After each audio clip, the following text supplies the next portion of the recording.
कालेबुङ अनि दार्जिलिङका development area अनि डिआई फन्ड एरियाका जमिन मालिकहरू सङ्गठित हुँदै संयुक्त रूपले अब आफ्नो मागलाई अघि बढाउने निर्णयमा आएका छन्। आज उनीहरूले यसको निम्ति जोइन्ट एक्सन कमिटी गठन गरेका छन्, जसमा कालेबुङ लगायत दार्जिलिङ जिल्लाका जम्मा 82 वटा हाट बजारहरूमा निवास गर्ने डेभलपमेन्ट एरिया अनि डिआई फन्ड एरियाका प्रतिनिधिहरूले संयुक्त रूपले आफ्ना अधिकारहरूको निम्ति सङ्घर्ष गर्ने महत्त्व गरेका छन्। उल्लेखनीय छ, पश्चिम बङ्गाल भूमि सुधार संशोधित ऐन 1981 अनुसार यी डेभलपमेन्ट एरिया अनि डिआई फन्ड एरियामा बस्ने मानिसहरूलाई उनीहरू बसेको जमिनको मालिकाना हक दिएको भए तापनि उनीहरूलाई बसत पर्जा प्रदान गरिएको छ। तर राज्य सरकारको भूमि सुधार कानुन अनुसार जमिनको मालिकानाको हक बसत पर्जाले होइन तर रैयत पर्जाले मात्र दिँदछ। कालेबुङ अनि दार्जिलिङका डेभलपमेन्ट एरिया अनि डिआई फन्ड एरियाका मानिसहरूसित अहिले पनि यही बसत पर्जा भएको कारण वर्ष 2018 देखि उनीहरूलाई जमिनको अत्याधिक ट्याक्स वसुलीको नोटिस आएको छ भने उनीहरू बसेको जमिनको असली मालिकाना हक पनि उनीहरूले पाएका छैनन्। जोइन्ट एक्सन कमिटीका सभापति अधिवक्ता सीके कुमाईले बताए अनुसार रैयतलाई जमिनको वार्षिक खजना 1000 रुपियाँ जस्तो प्रति ऐकर तिर्नु पर्दछ भने बसत पर्जा भएकै कारण कालेबुङ अनि दार्जिलिङको डेभलपमेन्ट एरिया अनि डिआई फन्ड एरियाका मानिसहरूलाई वार्षिक 1,60,000 रुपियाँसम्मको ट्याक्स वसुलीको नोटिस आइसकेको छ। तर उनीहरू असलमा रैयत भएको कारण सरकारले त्यही हिसाबले आफूहरूसित बर्ताव गरियोस् भनी आफूहरू अब सङ्गठित रूपले अघिल्ला पदक्षेपहरू चाल्ने अधिवक्ता कुमाईले बताएका छन्। यस विषयमा अधिक जानकारी दिँदै बसत पर्जा एरियाकै एक बासिन्दा अमिर बस्नेतले यी सम्पूर्ण मानिसहरूको समस्यालाई समाधान गर्नको निम्ति अब कालेबुङ अनि दार्जिलिङका मानिसहरू एकसाथ भएर आफ्नो लडाइँ लड्नका लागि नै जोइन्ट एक्सन कमिटी गठन गरिएको जानकारी दिएका छन्।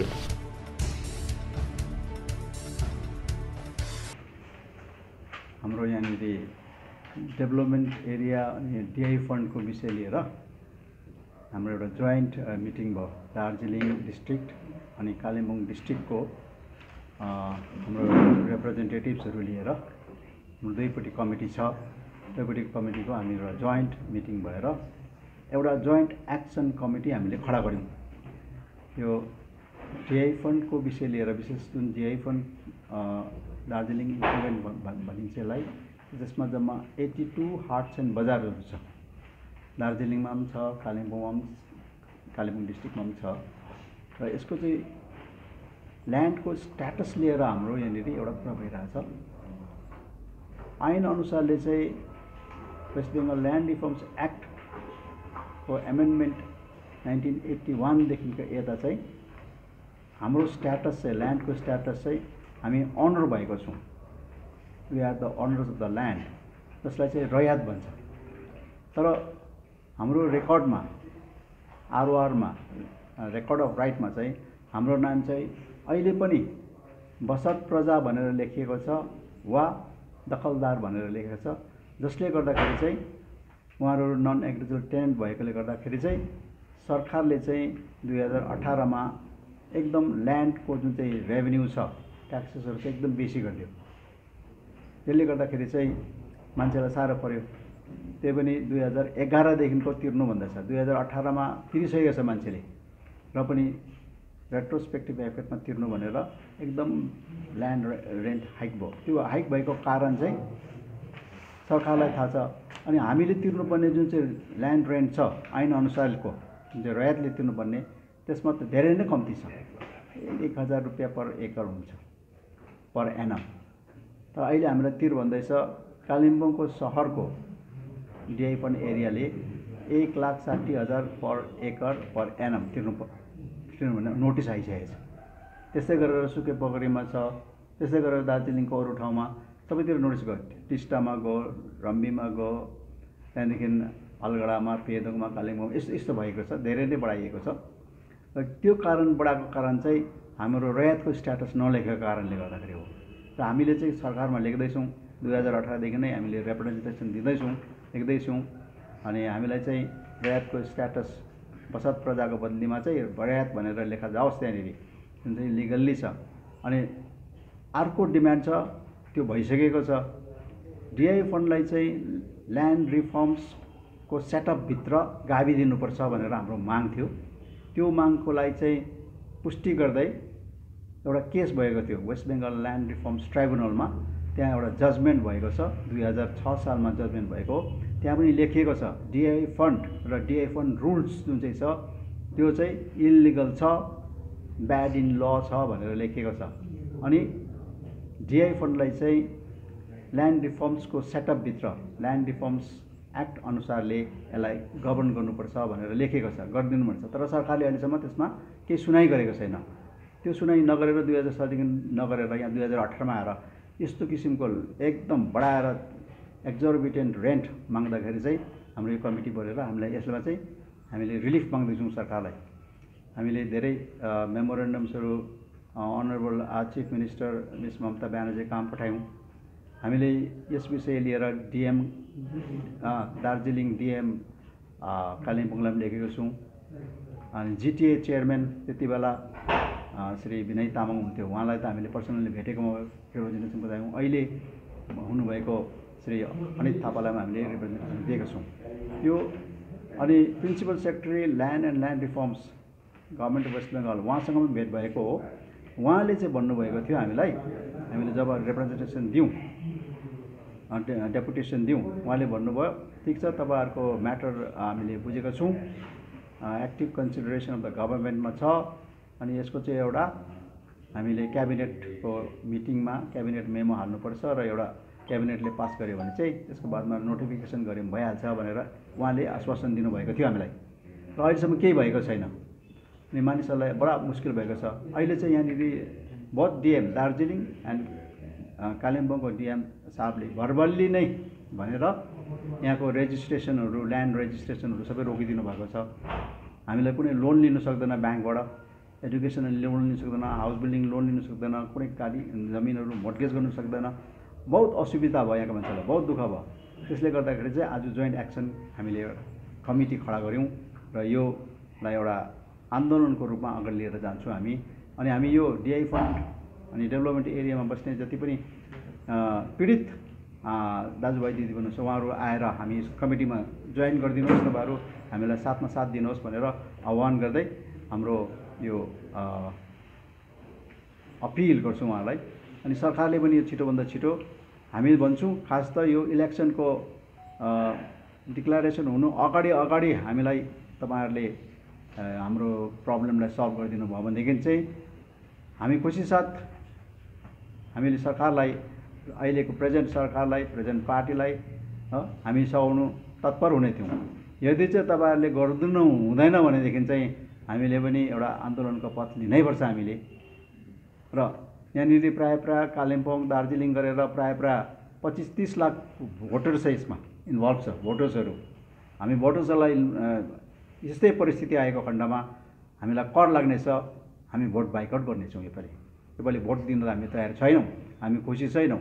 योभन्दा अघिल्लो भोटमा त हामीले सघाएको, टिएमसी पार्टीलाई सघाएको, तर सघाएको भए तापनि हामीलाई सरकारबाट कुनै निर्णय नआएको छैन। त्यसले गर्दाखेरि हामीले एउटा आन्दोलनको पथ लिनै पर्ने परिस्थिति खडा भयो भनेदेखि हामी लिनेछौँ भन्दै हामीले यो खालको निर्णय पनि लिइसकेको होइन। यो समस्या समाधान हुने चाहिँ राजनैतिक इच्छा शक्तिमै छ र हामीले चाहिँ यसपालि चुन्यौँ। राजनैतिक पार्टी चाहिँ विनयपन्थी गजमोमो पार्टीलाई हामीले चुनेको छौँ यसपालि। योभन्दा अघिल्लो पार्टी पनि उहाँलाई नै सघाएको, कारण उहाँहरूको नै तालमेल चाहिँ पश्चिम बङ्गालको सरकार अनि मुख्यमन्त्रीसँग उहाँहरूको तालमेल छ। यो पश्चिम बङ्गालको माननीय मुख्यमन्त्री श्रीमती मिस के अरे ममता ब्यानर्जीको हातमा छ यो, किन उहाँ नै ल्यान्ड रेभेन्यू डिपार्टमेन्टको मन्त्री पनि हुनुहुन्छ। त्यसले गर्दाखेरि हामीले राजनैतिक एउटा उयो लिनैपर्छ, हामीले यो कमिटीले लिनैपर्छ, नत्र यो हासिल गर्नु साह्रो छ। त्यसले गर्दा हामीले चाहिँ निर्णय गऱ्यौँ यो कमिटी जुन चाहिँ खडा भयो आज जोइन्ट एक्सन कमिटी, यसले हामीले विनय खेमा गजमोमो पार्टीको तर्फलाई सपोर्ट गरेर हामी अघि बढ्नेछौँ। एउटा दीर्घकालीन समस्याको समाधान खोज्दै आज यहाँनिर एउटा महत्त्वपूर्ण सभा सम्पन्न भएको छ। त्यो सभाको फलाफल पनि अब बाहिर निस्केको छ, एउटा उपलब्धिको स्वरूप कि आज joint action committee DI fund अनि डेभलपमेन्ट एरियाको joint action committee of land owners association of Darjeeling and Kalimpong district, दुईवटा डिस्ट्रिक्टको डिआई फन्ड र डेभलपमेन्ट एरियामा बस्ने बसोबासो गर्ने र जमिनको ओनरहरूको एसोसिएसन एउटा जोइन्ट एक्सन कमिटी फर्म भएको छ। त्यो समस्या चाहिँ के हो भने अब तपाईँलाई अहिले भर्खरै हाम्रो श्रद्धेय सर सिके कुमाईज्यूले बताउनु भयो है, यहाँका जनता सबै पीडित छन्, डिआई फन्ड र डेभलपमेन्ट एरियामा बस्ने जनताहरू सबै पीडित छन्। एक त उहाँहरूको जुन कागजपत्र पर्जापट्टा जुन आफ्नो हातमा छ त्यसमा रैयतको स्ट्याटस दिएको छैन, त्यो एउटा प्रब्लम भइरहेको छ। अर्को चाहिँ जुन चाहिँ रेभिन्यू एकदमै अनावश्यक बढोत्तरी भएकोले गर्दाखेरि सबैजना नै मर्कामा परिरहेको अवस्था छ। त्यसले गर्दाखेरि यो दुईवटा प्रब्लमको सल्युसन चाहिँ एकदमै निस्किनुपर्ने अवस्थामा उहाँहरूले अघिल्लो दिनदेखि नै अगाडिदेखि नै एउटा अभियानलाई अगाडि बढाइरहनु भएको छ र जनताको पक्षमा उहाँहरूले काम गरिरहनु भएको छ। उहाँले छुट्टा छुट्टै एउटा सानो कालिम्पोङलाई अलगै र दार्जिलिङलाई अलगै गरिरहेको थियो। आजबाट चाहिँ दार्जिलिङ कालिम्पोङ डिस्ट्रिक्ट दुईवटै डिस्ट्रिक्टको जोइन्ट एक्सन कमिटी बनिएको छ। अबदेखि उता चाहिँ दार्जिलिङ र कालिम्पोङको डिआई फन्ड अनि डेभलपमेन्ट एरियाको इस्युजहरूलाई चाहिँ यो जोइन्ट एक्सन कमिटीले माथिल्लो तहसम्म गएर बङ्गाल सरकारसम्म गएर चाहिँ उहाँहरूले सम्बोधन गर्नुहुनेछ र आज धेरै प्लानहरू पनि भएको छ कि कस्तो प्रकारले मेमोरेन्डम दिने है। अनि दार्जिलिङबाट चाहिँ नयाँ सोच अनि नयाँ विचारका जन्मदाता है अनि यहाँ राजनीति भइरहेको जुन अनित थापा अनि विनय तामाङज्यूको नेतृत्वमा अथवा माध्यमबाट नै उहाँहरूले काम गर्ने निर्णय लिनुभएको छ। र एउटा जुन कमिटी बनिएको छ यो कमिटी यसरी बनिएको छ, म तपाईँहरूलाई पढेर जानकारी गराउन चाहन्छु। यो कमिटीका प्रेसिडेन्ट चाहिँ कालिम्पोङबाट श्रद्धेय सर सिके कुमाई हुनुहुन्छ है। भाइस प्रेसिडेन्टमा चाहिँ दार्जिलिङबाट मिस्टर उदय देवान भाइस प्रेसिडेन्ट हुनुहुन्छ। जेनरल सेक्रेटरीमा चाहिँ कालिम्पोङबाट एसडी फुचेरी म्याम हुनुहुन्छ है। यसरी नै स्पोक पर्सन कालिम्पोङबाट मिस्टर जोन पौडेल हुनुहुन्छ। यसरी नै जोइन्ट सेक्रेटरीमा दार्जिलिङबाट मिस्टर बच्चु प्रसाद हुनुहुन्छ। यसरी नै ट्रेजरर दार्जिलिङबाट मुन्ना प्रसाद हुनुहुन्छ। अनि कालिम्पोङबाट हजुर कालिम्पोङबाटै हो, उहाँ कालिम्पोङबाट हुनुहुन्छ। सञ्जय मिन्त्री कालिम्पोङबाट हुनुहुन्छ। अनि आज जतिजना उपस्थित हुनुहुन्छ उहाँहरू सबैलाई नै एक्जिक्युटिभ मेम्बरको रूपमा उहाँलाई राखिएको छ। अनि सँगसँगै यो कमिटीलाई एडभाइस गर्नुको लागि तीनजना व्यक्तित्वहरूलाई एडभाइजरको रूपमा यस कमिटीमा राखिएको छ। उहाँहरू हुनुहुन्छ श्रीमान अमर सिंह राई सर दार्जिलिङबाट, यसरी नै कालिम्पोङबाट सुश्री गायत्री मुखिया अनि खरसाङबाट श्रीमती छिरिङ दाहाललाई एडभाइजरको रूपमा यो कमिटीमा राखिएको छ।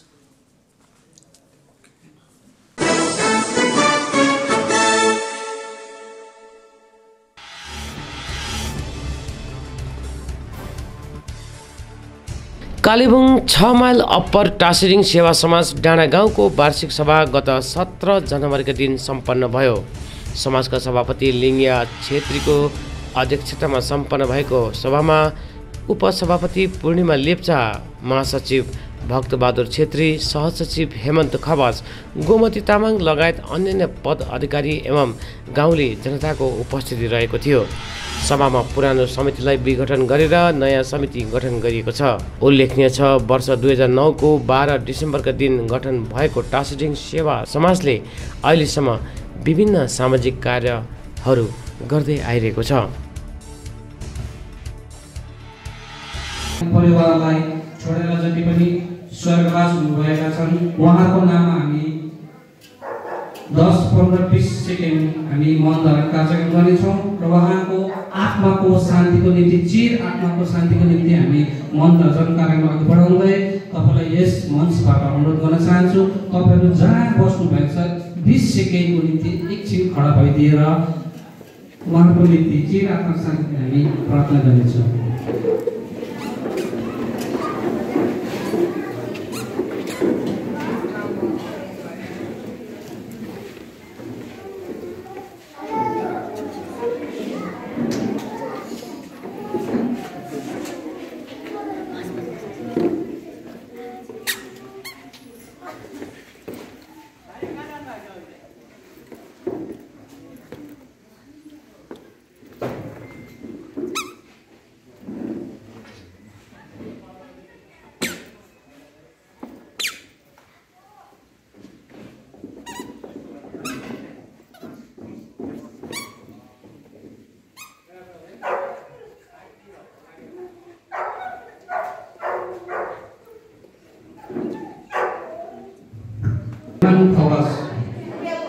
सर्टकटमा राखिदिनु नभने अनुरोध गर्न चाहन्छु। साथै सम्पूर्ण आज मञ्चमा विराजमान भएका हाम्रा बुजुर्ग साथै सिनियर सिटिजनहरूको अनुमति लिँदै साथै जति पनि आज यस तल बस्नुभएका हाम्रा समाजका सदस्यहरूलाई तपाईँको अनुमति लिँदै र धेरै बेसी भन्नु केही छैन तसर्थ पनि हजुरको समक्षमा आज हामी समाज विषयमा केही बोल्नुपर्ने एउटा बाचा राख्दै र तपाईँहरूलाई एउटा जुन एउटा जिम्मेवार बनाए समाज विषयमा भन्नुपर्ने भनेर जुन उहाँ हाम्रा प्रवक्ता दिवसका अवसरले जुन मलाई एउटा प्रस्ताव राख्नुपर्छ र उहाँको प्रस्तावलाई म स्वीकार्दै र आज हामी समाज कसरी हामी यहाँ हाम्रो समाज स्थापित भयो र कस्तो हाम्रो पहिला समाज थियो र पहिला कस्तो झुन्ड थियो र अहिले कुन झुन्ड छ भने त्यो तपाईँहरूलाई अलिकति विश्लेषण गर्न म चाहन्छु।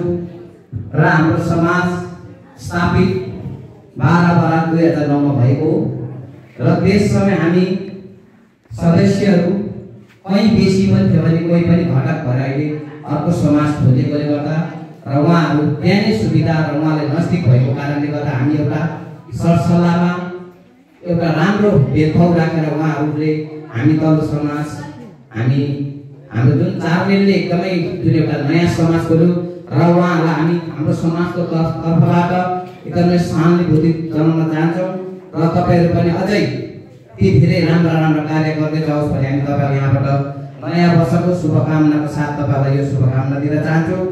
र हाम्रो समाज स्थापित भयो 12/12/2009 मा र त्यस समय हाम्रा समाजका पहिलो अध्यक्ष हुनुहुन्थ्यो श्री रतन छेत्रीज्यू र अहिले उहाँ हामी समक्ष हुनुहुन्छ र उहाँलाई हामी जुन एउटा त्यस समयमा हामी पहिलोचोटि समाज जब स्थापित भयो र समाज विषयमा हामीलाई केही पनि थाहा थिएन है, समाज कसरी चलाउनुपर्छ, सङ्गठन कसरी चलिन्छ भनेर। तरै पनि हामीले एउटा कोसिस गर्यौँ, हामीले एउटा अडिट राख्यौँ कि हामीले समाज कसरी चलाउनु पर्ने छ भनेर। आज हामी सायद त्यहाँदेखि आज 2009 देखि हामी परिपक्व भएर आएछ यस 2021 सम्म हाम्रो समाज बाँचेको छ।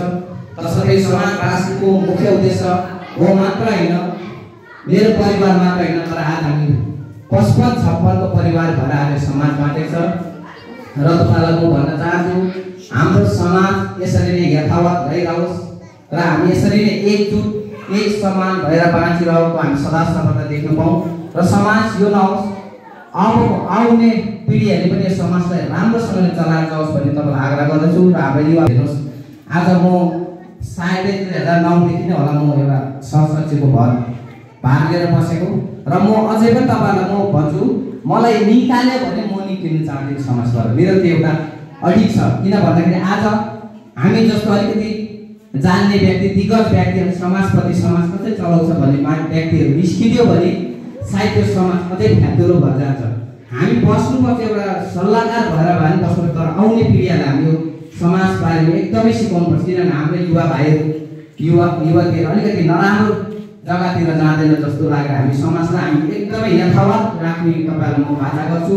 र हाम्रो समाजमा पहिलो हामी समाज खोल्दा हाम्रो 10 रुपियाँबाट हामी सुरु गरेको हाम्रो है मेम्बरसिप हाम्रो 10 रुपियाँ थियो। त्यस समय हामीले 120 रुपियाँ 2009 मा उठ्थ्यो र पछि हामीले 2 वर्ष 3 वर्ष बाद फेरि 20 रुपियाँ गऱ्यौँ र त्यो पनि हामीले त्यसरी नै